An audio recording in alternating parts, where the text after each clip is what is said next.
ఆగు. ముందుకు రావడానికి సాహసించొద్దు. భార్యను విడిపించుకోవటానికి నువ్వు సాహసించినప్పుడు తల్లిని చూడటానికి నేను సాహసించొచ్చుగా. చూడటానికి వచ్చేవాళ్ళు ఆవేశంలో రారు. ఆరాటం ఆత్రం వేషం చూడదు. అంటే పోలీసు అధికారిగా రాలేదంటావు. అవును, మరి ఆ ఆయుధాలెందుకు? అదే ఆ రివాల్వరు కింద పెట్టు. కళ్ళు కూడా చాలా తెలివైనవే. నీలాంటి వాళ్ళని అందరినీ చూచుంటాను.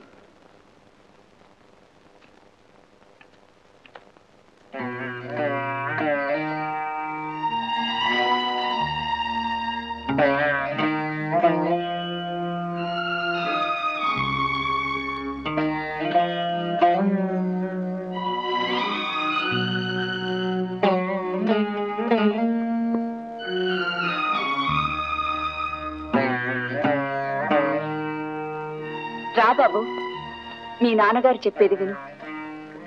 ఆయన హంతకుడు కాదు. చెప్పండి, అసలు ఏం జరిగిందో చెప్పండి.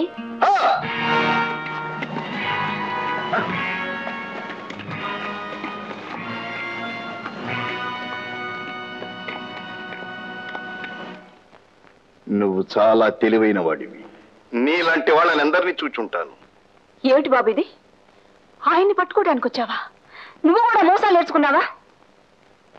భర్తని కాపాడుకోవటానికి నువ్వు మోసం చేశావు. భార్యని కాపాడుకోవటానికి ఆయన మోసం చేశాడు. నా ధర్మాన్ని కాపాడుకోవటానికి నేను మోసం చేశాను. ఇన్నాళ్ళు ప్రభుత్వాన్ని మోసం చేసి తప్పించుకున్నావు. ఇక తప్పించుకోలేవు. తప్పించుకోగలను, కానీ తప్పించుకోను. తన ఉద్యోగ ధర్మం కాపాడటానికి కన్న తండ్రిని కన్న తల్లిని కూడా పట్టుకున్నాడు అనే గౌరవం నా బిడ్డకు దక్కాలి. కన్న బిడ్డ మీద, కట్టుకున్న భార్య మీద గౌరవం ఉన్న వ్యక్తి ఇంత హీనమైన పనులు చెయ్యడు. మీకు నలుగురు చేరి చెప్పేది నిజం, 10 మంది కలిసి చేసేది శాసనం. అంతేకాని నిజాలతో మీకు ప్రసక్తి లేదు. ఆలోచించవలసిన అవసరమూ లేదు. అందుకు కోర్టులున్నాయి.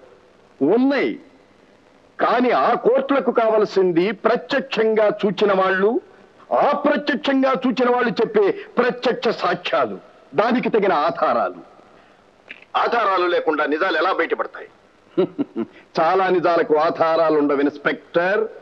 హత్య చేసిన వాడు పారిపోతాడు, తాను పట్టుబడవలసి వస్తుందని. చూచిన వాడు పారిపోతారు, తాము సాక్ష్యం చెప్పవలసి వస్తుందని. ఇంకెక్కడి ఆధారాలు? నేను నేరం చేయలేదని నాకు తెలుసు. తామే ఆ నేరాలు చేస్తున్నామని ఆ ధర్మం, సత్యం, న్యాయం వాళ్ళ ముగ్గురికి తెలుసు. కానీ ఎక్కడున్నాయి సాక్ష్యాలు? ఎక్కడి నుంచి వస్తుంది ఆధారం? వాళ్ళ పలుకుబడే వాళ్ళకు సాక్ష్యం, వాళ్ళ వెనుక ఉన్న బలగమే వాళ్ళకు ఆధారం. కనుకనే వాళ్ళు పెద్ద మనుషులుగా చలామణి అవుతున్నారు, నేను నేరస్తులుగా శిక్షించబడుతున్నాను. ఎప్పటికైనా వాళ్ళు నేరస్తులు, దేశద్రోహులు అని నిరూపించబడాలి. నిరూపించటానికి అడ్డదారులు తొక్కక్కర్లేదు. నిరూపించటానికి ఏ దారి దొరకనప్పుడు అడ్డదారే తొక్కవలసి వస్తుంది ఇన్స్పెక్టర్. వాళ్ళను చంపా, అవసరమైతే వాళ్ళు చచ్చేలోగా ఏ కోర్టు వాళ్ళని నేరస్తులుగా రుజువు చేయలేదు. ఏ కోర్టు వాళ్ళని హంతకులుగా నిరూపించలేదు. ఏ కోర్టు వాళ్ళని శిక్షించలేదు. కోర్టు దృష్టిలో వాళ్ళు నేరస్తులు కారు, కానీ నా దృష్టిలో వాళ్ళు నేరస్తులు, హంతకులు. ఈ నిజం వాళ్ళ నోటి వెంటే చెప్పించి ఏ కోర్టు విధించని శిక్ష వాళ్లకు నేను విధిస్తాను. అంటే చట్టాన్ని నీ చేతుల్లోకి తీసుకున్నా? ఆ చట్టాన్ని మీ చేతుల్లోనే దాచుకుంటారా? చట్టం ఎవరి చేతుల్లోనూ లేదు. మరెక్కడుంది? న్యాయం చేతుల్లో ఉంది. ఆ న్యాయం ఎవరి చేతుల్లో ఉంది? మాట్లాడమే. సత్యం చేతుల్లో ఉందా? ధర్మం చేతుల్లో ఉందా? న్యాయం చేతుల్లో ఉందా?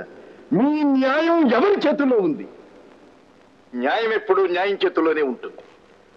ఆ న్యాయం కాపాడటానికే మేమున్నాం. నువ్వు చెప్పింది నిజమైతే న్యాయానికి న్యాయం మేము చేస్తాం. నువ్వు ప్రభుత్వానికి లొంగిపో. ఓ, ఈ దారిలోకి వచ్చావా? ఎవరు ఏ దారిలో నడిచినా చివరకు నువ్వు రావాల్సింది మా దారిలోకి. అసత్యాన్ని, అధర్మాన్ని, అన్యాయాన్ని అరికట్టడమే నీ ధ్యేయమైతే నువ్వు ప్రభుత్వానికి లొంగిపో. నిజం రుజువైతే ఏ ప్రభుత్వం అయితే నిన్ను నేరస్తుడిగా పరిగణించి శిక్షింపదలిచిందో ఆ ప్రభుత్వం చేతే నీకు సన్మానం ఏర్పాటు చేయిస్తాను. పిచ్చివాడా, నీ వయస్సు నా అనుభవం అంత లేదు. 25 నా నిజాయితీ 25 పాతబడిపోయింది. ఆ నిజాన్ని బయట పెట్టడానికి మరో 25 సంవత్సరాలు పడుతుంది. అంతవరకు ఉండేదెవరు, పోయేదెవరు? నాకు ఊహ తెలిసినప్పటి నుంచి నా జీవితాన్ని దేశ సేవకే ధారపోశాను. దేశ స్వాతంత్ర పోరాటంలో నా తల్లిని తెల్లవాళ్లకు బలి ఇచ్చాను. ఆ స్వాతంత్ర పోరాటంలో నా భార్య నుంచి నేను దూరం అయ్యాను. ఆ స్వాతంత్ర పోరాటంలో నాకు ఒక బిడ్డ పుట్టారన్న సంగతి కూడా తెలియని అంధకార జీవితం గడిపాను. దీనికి కారణం ఆ ముగ్గురే నన్ను నా భార్య బిడ్డల నుంచి దూరం చేశారు. ఆ ముగ్గురే నన్ను నేరస్తుడిగా నిరూపించారు. నేను చెయ్యని నేరాలకు ఇన్ని శిక్షలు అనుభవించినా ఈనాడు నన్ను పట్టుకోవడానికి ఇంతమంది పోలీసు బలగం, ఇన్ని కోర్టులు, నన్ను ఉరికంబెక్కించటానికి ఇన్ని పథకాలు. నేను చచ్చేలోగా ఈ నిజాన్ని బయట పెట్టాలి. వాళ్ళను నేరస్తుడిగా నిరూపించాలి. నేను నిర్దోషిని నిరూపించుకోవాలి. అవును బాబు, ఆయన చెప్పేది నిజం. బాబా కూడా అదే చెప్పారు. ఆయన విడిచిపెట్టు. అమ్మా, తండ్రి అన్న విషయం చిన్నప్పుడే మర్చిపోయాను. ఆయన ఉన్నాడో లేడో నాకు తెలియదు. ఆ విషయం నువ్వు నాకు చెప్పలేదు. నువ్వు చెప్పని విషయాన్ని నేను అడగలేదు. కానీ నా తండ్రి ఉన్నాడని తెలిసి, ఆయన చరిత్ర ఇది అని తెలిసి నేనెంతో కుమిలిపోయాను. నిజాన్ని తెలుసుకున్న మీదట నా తండ్రిని మించిన వాడి ప్రపంచంలో మరెవడూ లేడని గర్వపడుతున్నాను. ఆయన నిజాయితీ నిరూపించంటే నేను నిద్రపోను. కానీ ఉద్యోగరీత్యా ఆయన్ని పట్టుకోవటం నా మొదటి ధర్మం. ఆ తర్వాత ఆయన్ని నిర్దోషిగా నిరూపించడం కొడుకుగా నా ధర్మం. ఇవి చెయ్యలేని రోజున అమ్మా, నా ముఖమే నీకు చూపించనమ్మా, నా ముఖమే నీకు చూపించను. సరే. ఏమండి?